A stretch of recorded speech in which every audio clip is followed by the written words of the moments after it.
आवे के भैया ये वाला कि रिद्धि सिद्धि संग लेके मूस के सवारी गणपति देवा तोरा घर में पधारी रिद्धि सिद्धि संग लेके मूस के सवारी गणपति देवा तोरा घर में पधारी विनती करी ले कर जो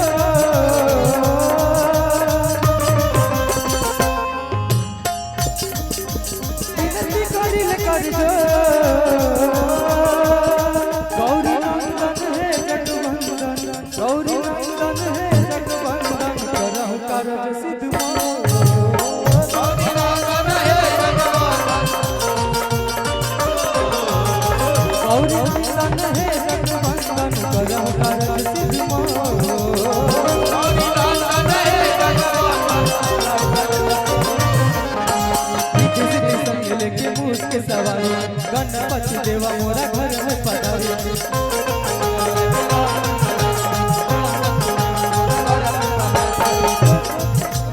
विनती करी ले कर जो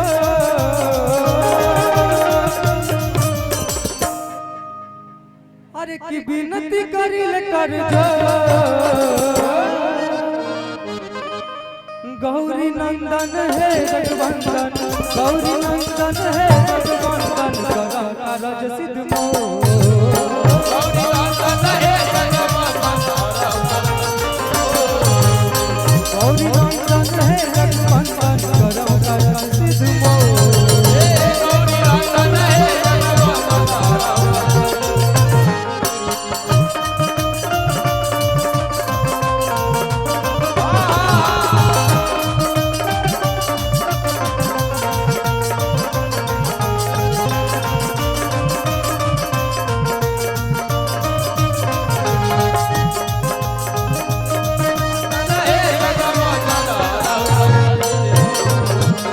गौरी नंदन है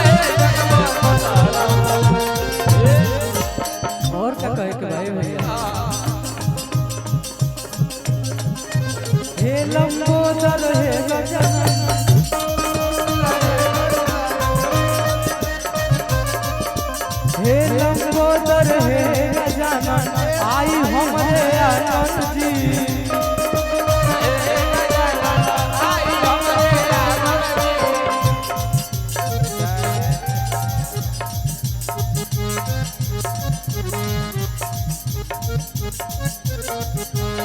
विघ्न हरता मंगल करता गणपति आदि गणानन जी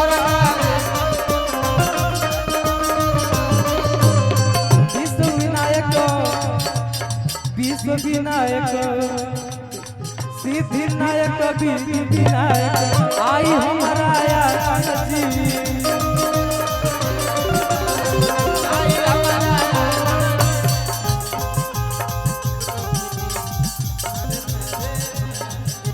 रिद्धि सिद्धि संग लेके मूस के सवारी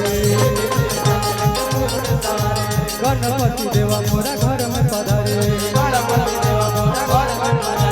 रिद्धि सिद्धि संग लेके मूस के सवारी गणपति देवा मोरा घर में पधारे विनती करी ले कर जो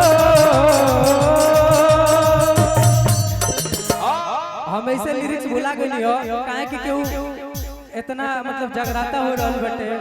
गणेश भगवान के नाम लियल जा रहल केहू जयकारा ना बोललो तो एक बार प्रेम से बोल दी गणेश भगवान की अरे की विनती करी ले कर जो